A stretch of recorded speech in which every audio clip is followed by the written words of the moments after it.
Paz do Senhor, queridos, tudo bem com vocês? Vamos aqui gravar mais um vídeo, mais um estudo para o canal Efraim Ministério Sode, também para o Facebook, página Efraim Ministério Sode, ok? Quero estar agradecendo aí pelas pessoas que estão se inscrevendo no canal, muito obrigado. Quero agradecer pelas pessoas que estão compartilhando, estão assistindo, curtindo os vídeos, né? Isso nos dá motivação, né? Nos motiva a estudar mais, a se dedicar mais ainda à palavra do Senhor Deus, para que outras pessoas, né, sejam alcançadas, né, por essa palavra. E esta é a parte de número 10, tá? Segunda, 1 Reis, capítulo de número 11 e parte de número 10. E é justamente nessa parte de número 10 que o Senhor Deus vai falar de algumas coisas relacionadas ao número 10, além das 10 tribos, né? Que é nesse momento que Deus vai dividir o reino em duas casas, né? A partir desse momento que começam as profecias de um Israel dividido, né? E o Senhor Deus começa a trabalhar seu plano de salvação a partir deste ponto, né? Não que lá em Gênesis, né? No contexto lá desde Adão até aqui nesse momento, Deus não trabalhou salvação. Claro que Ele trabalhou, né? Mas agora vai ficar de uma maneira mais prática e de uma maneira mais reveladora, né? Tá certo? E o texto aqui, né, de 1 Reis capítulo 11, né, vai estar falando da quantidade de mulheres que Salomão teve, né? E a palavra, né, o texto vai dizer que Salomão, né, Deus apareceu para ele duas vezes, né, falando para ele, né, para não se casar com essas mulheres, para não se envolver com essas mulheres, que essas mulheres, no final das contas, iriam perverter o seu coração. Mas a palavra diz também que Salomão não deu ouvidos ao Senhor, né? E aí aconteceu que ele foi adorar os deuses dessas mulheres, né? E são mulheres, né, de nações que no futuro vão batalhar contra o Senhor, né? Não que no contexto literal que já aconteceu, não aconteceu no passado, está ocorrendo no tempo aqui de Salomão, né? Algumas nações se levantando contra ele mesmo, né? Mas no final da vida dele vai ter nações, né, de mulheres que ele se casou, se levantando contra ele, né, como inimigo. A palavra do Senhor Deus se cumprindo, né? Então vamos lá, a partir do verso de número 11, né, que a gente vai começar a ler alguns versos aqui, do 11 ao 13 por enquanto, que vai dizer assim: Por isso disse o Senhor a Salomão, visto que assim você procedeste, e não guardaste a minha aliança, nem os meus estatutos que te mandei, tirarei de ti este reino, e o darei a teu servo. Veja só, ele vai tirar o reino de Salomão e vai dar o servo de Salomão, né? E Deus é específico, né? Eu vou dar este reino para o teu servo. Então, quando o homem está no domínio, né, entre aspas, assim, no reinado, no caso aqui que nem Salomão estava reinando, muitas das vezes acontece do homem se engrandecer tanto que uma soberba, né, cresce no coração do homem, uma ganância, né, de poder, que quando ele ouve uma palavra como esta, né, de um servo, né, um funcionário seu vai ficar com o teu reino. O homem olha e fala, aquele camarada, meu servo, um escravo, herdando este reino, com toda essa riqueza, com toda a minha sabedoria. Então, isso acontece no coração do homem, né? E vários reis, né, aconteceu isso, né? Na época de Saul mesmo, né, um pouquinho mais antes, que a gente já passou por esse período aí de Saul e Davi, né? Deus falou com Saul através da vida de Samuel, né? Mas Saul não deu ouvidos à palavra do Senhor por meio de Samuel, né? E aconteceu que o Senhor Deus foi até Davi, né? E colocou Davi como rei no lugar de Saul, né? E quando Saul soube disso, perseguiu a Davi para tentar o matar de todas as formas, né? E a mesma coisa Salomão vai fazer, né? Ele vai tentar matar esse servo, né? Esse escravo de Salomão a qualquer custo, para que esse servo, esse escravo de Salomão não se torne herdeiro no seu lugar, né? Para não tome o seu reino. Interessante, né? Verso 12. Contudo, eu não vou fazer isso nos teus dias, por amor a Davi, teu pai.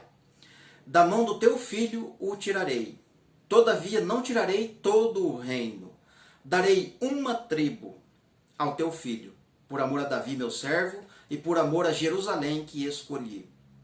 Então veja que, por causa das obras de Davi, né, ou por amor a Davi, por aquilo que Davi fez para o Senhor Deus, né, Deus mantém-se firme na sua aliança, né, do que ele falou para Davi. Então, ele vai deixar permanecer uma tribo só na mão do filho de Jeroboão, de Salomão, né? Amém? E as outras tribos vão ser dadas por servo, né, por escravo de Salomão, né? Vamos lá. Aí a gente vai ler agora,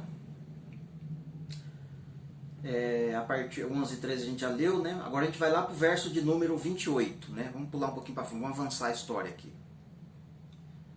Vai contar um pouco da história de Salomão, de coisas que aconteceu com Salomão, que Deus ia levantar inimigos contra Salomão, né? Igual eu falei na introdução, de nações que se levantariam contra Salomão, né? E o contexto que vai falar, tá falando dessas coisas, né? Então, a partir do verso 28, vamos ler o verso 28. Que vai dizer assim, né? Ora, vendo Salomão que Jeroboão era homem valente e capaz, moço laborioso, ele o pôs sobre todo o trabalho forçado da casa de José. Então veja só que coisa interessante aqui, né? Salomão está reinando sobre um Israel de 12 tribos, certo? Esse servo de Salomão é efraimita. Ele é da tribo de Efraim, certo? Ele pertence à tribo de Efraim. Porque Efraim também se tornou uma tribo, certo? Jacó teve 12 filhos. Cada filho de Jacó se tornou uma tribo, ok? Mas também Efraim se tornou uma tribo. Totalizando, na verdade, 13 tribos, né? Considerando Efraim. Só que também, no mesmo contexto que Deus está colocando um, ele está tirando o outro, né? No caso, que nem a tribo de Dan, né? A tribo de Dan tem profecias dela que ela se perverteria, que ela seria aniquilada 100%, né? Vamos falar assim, né? Ela se tornaria inimiga mesmo do Senhor Deus, né? A tribo de Dan. Então é uma troca que Deus está fazendo aqui, né? Numa profecia, né? Colocando Efraim no lugar de Dan, né? Mas também Efraim se torna herdeiro das 12 tribos, né? Como cabeça das 12 tribos. Mas aqui nesse momento ele está sendo colocado como chefe sobre uma tribo, né? E a tribo que ele está sendo chefe é a tribo da casa de José, ou seja, os filhos de José, né? Os filhos de José é Efraim, certo? Para Deus é considerado um, né? José teve 2 filhos, mas o que conta para Deus é Efraim, foi o que recebeu a bênção da primogenitura, né? Tá certo? Então, Salomão, o que o texto está nas entrelinhas dizendo para nós? As outras 11 tribos, né? As outras 11 tribos são da linhagem de Jacó, de sangue mesmo, né? Não que Efraim não seja, né? De sangue mesmo, é aquela galera que tem as profecias ali, né? No Gênesis 49. Cada tribo tem uma profecia lá, né? Inclusive José, né? Inclusive José. José ainda é a maior profecia, a parte maior de profecia relacionada às tribos cai sobre José, né? Mas então, o que eu quero dizer é que as outras tribos dão a entender que são mais importantes para Salomão do que a tribo de Efraim. As outras tribos, né? A tribo de Levi, a tribo de Naftali, Zebulon, Isacar, né? Rubens, né? Tribo de Judá, todas as outras tribos ficaram, né, com cargos, né, mais leves, né, cargos mais importantes, entre aspas, né, ali para Salomão. Cada um tinha um cargo lá, né? Um levita, outro é sacerdote, outro faz uma coisa, outro faz outra. Mas a parte de trabalho braçal, trabalho forçado, né, foi jogado sobre os efraimitas. Isto é, ele está dizendo com essa ação que os efraimitas, né, são pessoas que não têm muito recurso, né, não são muito inteligentes, não são pessoas capazes, né, de estar numa posição de destaque na área do ensino, né, na cabeça dele, né, claro, na área do ensino, em cima dos cargos mais altos, né, que tinha na época lá do templo que Salomão, né, fez, né, todas aquelas coisas que aconteciam na época, os cargos, né, mais importantes eram para as outras tribos, mas na tribo de Efraim, né, que é a casa de José, ele o pôs sobre um cargo, né, pesado, trabalho braçal, né? Ou seja, rejeitando, tá certo? Isso não é à toa, né? Mesmo nos dias de hoje, né, nós que somos gentios, né, não somos bem vistos pelos homens que são da linhagem patriarcal, né? De sangue. As outras tribos de sangue, né? Principalmente os judeus, né? Os judeus, né, odeiam nós, né? Os judeus não gostam de nós, né?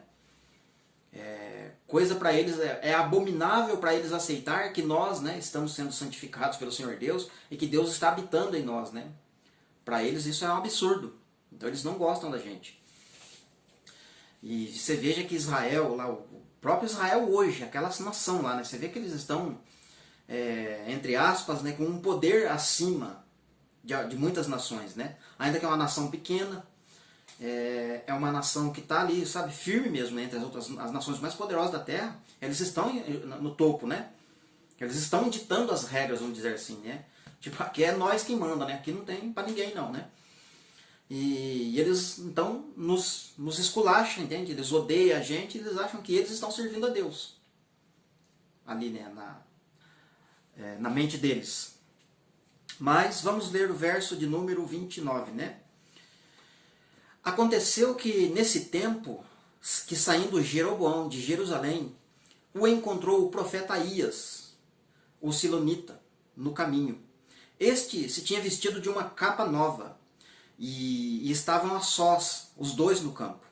Aías pegou da capa nova que tinha sobre si, e a rasgou em 12 pedaços. E disse a Jeroboão, né? Toma os 10 pedaços, porque assim diz o Senhor Deus de Israel.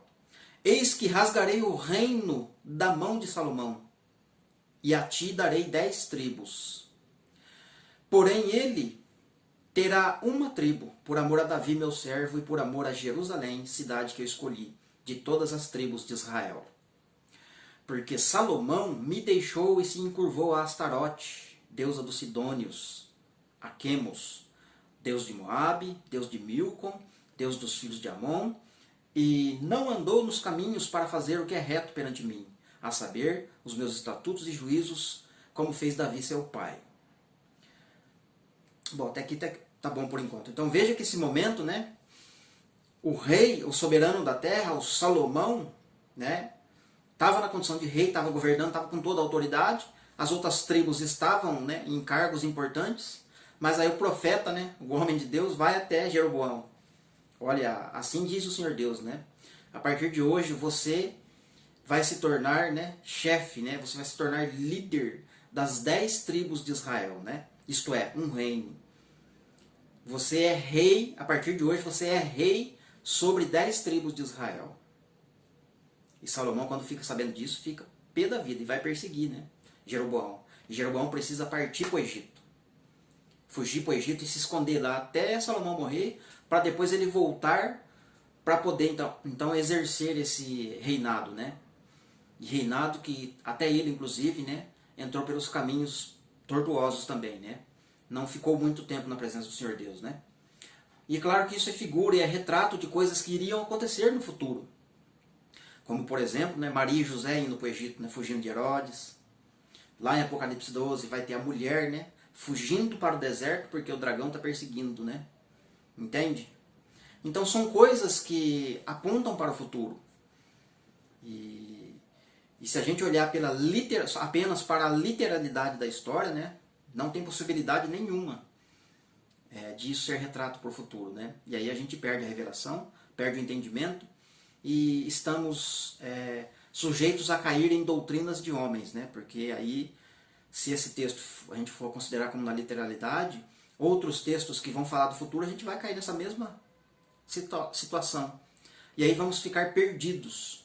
Por ficar perdidos, certamente a gente vai começar a ouvir outras pessoas, né, que, entre aspas, aparentemente vão estar na liderança ou em destaque em algum lugar.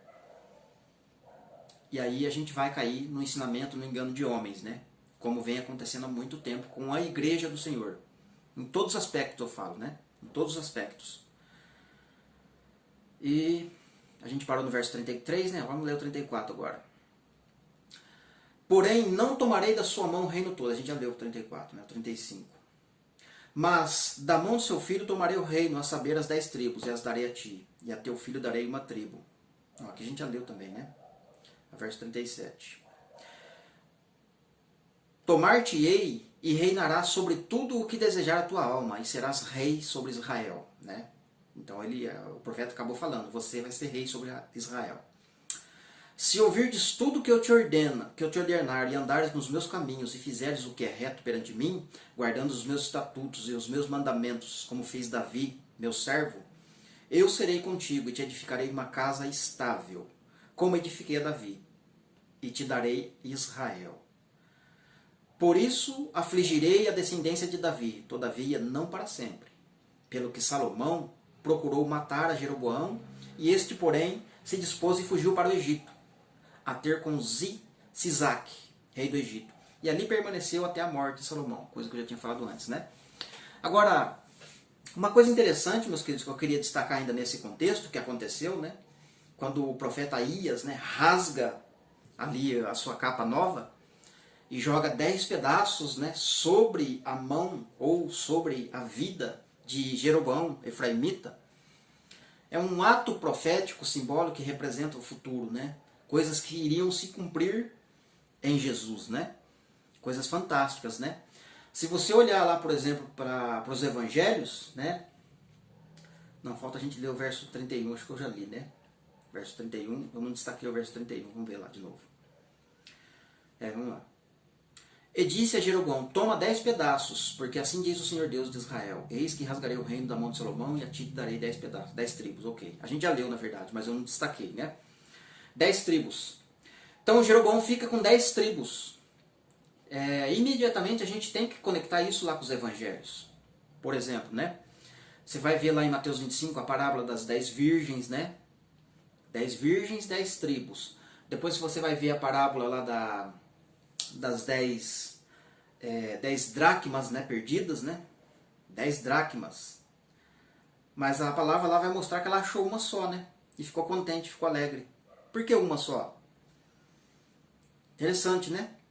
Depois vai ter a parábola do bom samaritano, que vai aparecer o homem sendo espancado, né? E fica jogado lá na beira da rua, né? Quase à morte. Ali passa sacerdote, ali passa levita, ali passa não sei quem, passa não sei quem, passa Beltrano e ninguém. Quando passa o samaritano socorre aquela pessoa, né? Isto é, o bom samaritano, né? E esse bom samaritano, já diz o nome, né? Samaria, né? Samaria é a capital de Efraim. Aponta para Efraim, né? Depois você vai ter os 10 leprosos gritando lá, né? Jesus, filho de Davi, tem pena de nós, tem pena de misericórdia de nós. E aí Jesus vai falar para eles, né? Vai e mostra-te ao sacerdote, né? Dando a entender que eles precisavam fazer aquele rito para cumprir a lei, né? Porque a lei manda, quando uma pessoa é curada, ela tem que mostrar para o sacerdote examinar se ela foi curada mesmo. E é interessante que o sacerdote, quando ele vai examinar uma pessoa quando foi curada, ele é que vai falar se está curada ou não, né? Ele é que dá a palavra final, né? Certo? Então, nessa figura, a gente vê que Cristo é o sumo sacerdote.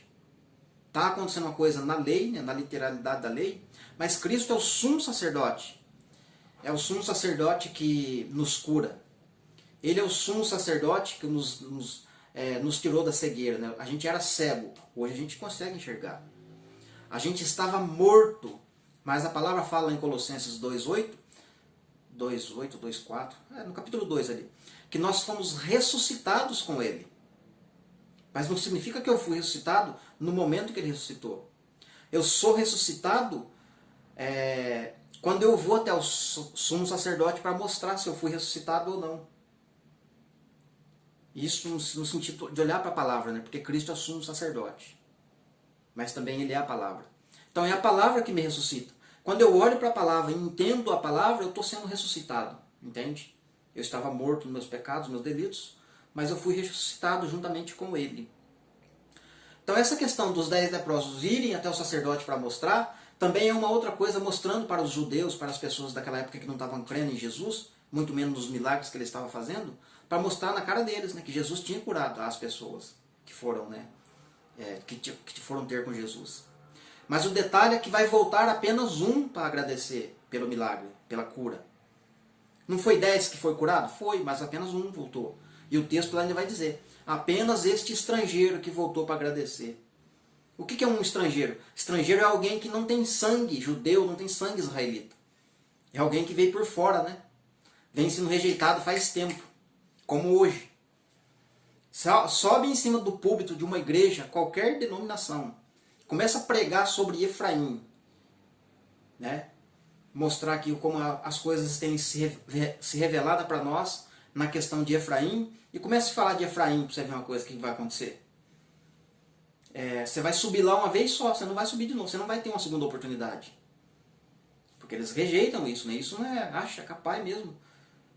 Efraim, um gentil, que não tem nada a ver com Israel, governar o mundo, tá na liderança como o cabeça do corpo de Cristo, não pode ser de jeito nenhum.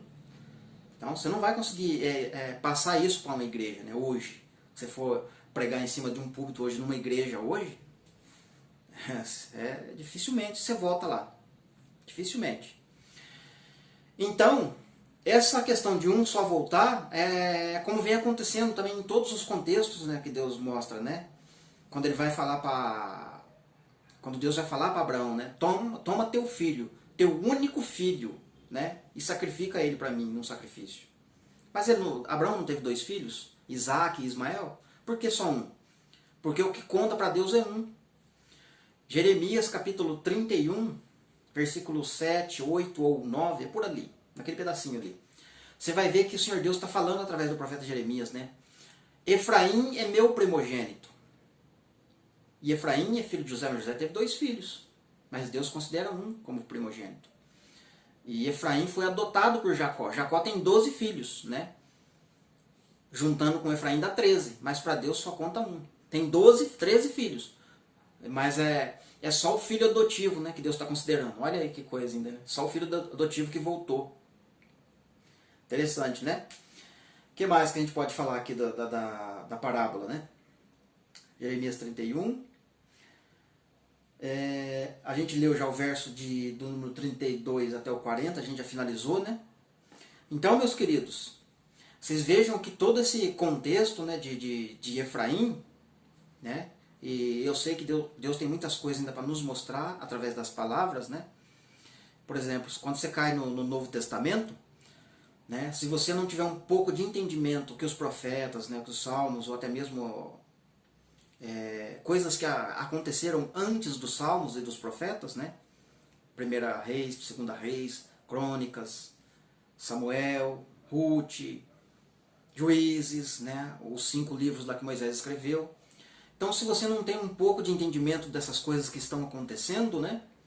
E você lê, por exemplo, só o Novo Testamento, só as cartas de Paulo, por exemplo, né?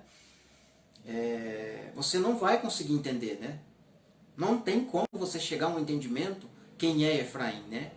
E ainda que Paulo, Pedro, Tiago, né? O próprio João em Apocalipse está falando dessas coisas, né? Mas quando a pessoa foca só nas cartas de Paulo, ela perde muita coisa, né? Perde muita coisa, né? E ao mesmo tempo ela está rejeitando Efraim. Às vezes, né, erroneamente, às vezes na ignorância, às vezes sem saber, mas ela está rejeitando Efraim. Isto é, está rejeitando o primogênito de Deus. E quem que é o primogênito de Deus na verdade? Cristo, né? Porque Colossenses, né, se não me engano, acho que é Colossenses, que vai falar que todas as coisas vão ser convergidas em Cristo. Por exemplo, né? Tem texto nos profetas que fala que Israel, meu servo. Mas Israel é a totalidade do povo de Deus. Como que Israel, meu servo? Ou seja, Israel, na sua totalidade, é Cristo para Deus. É uma pessoa, é o primogênito. Assim como Efraim, né? Todo o reino que compõe os gentios, né? Que compõe os gentios, para Deus é um só, né? Que é a figura de Cristo também, entende? Que é o primogênito de Deus. Então, meus queridos, quando a gente não consegue meditar e conectar o Antigo Testamento com o Novo, isto é, entender a sombra para chegar na realidade e entender melhor as coisas, a gente acaba rejeitando o primogênito de Deus. Como aconteceu, né, no Antigo, quase que todo o Antigo Testamento, né? Efraim sendo rejeitado pelos reis, pelas pessoas, pelas 12 tribos também, né? E como hoje, né? Como hoje mesmo Efraim é rejeitado. Tanto é que ele é rejeitado que ele até como é que fala? É um estranho, né? Tem muitos homens e mulheres de Deus, né, que se autodenominam, né, conhecedores da palavra, mas não conhecem Efraim. Entende? Você vai falar de Efraim para essa pessoa, vai falar, mas Efraim é lá da tribo, né, de Jacó, né, lá atrás, lá, né. E ainda quando eles vão falar de Jacó, eles falam mal de Jacó, né? Falam mal de Jacó. Eles não têm um entendimento quem é Jacó, né? Os profetas falam, né, o Deus de Jacó, né?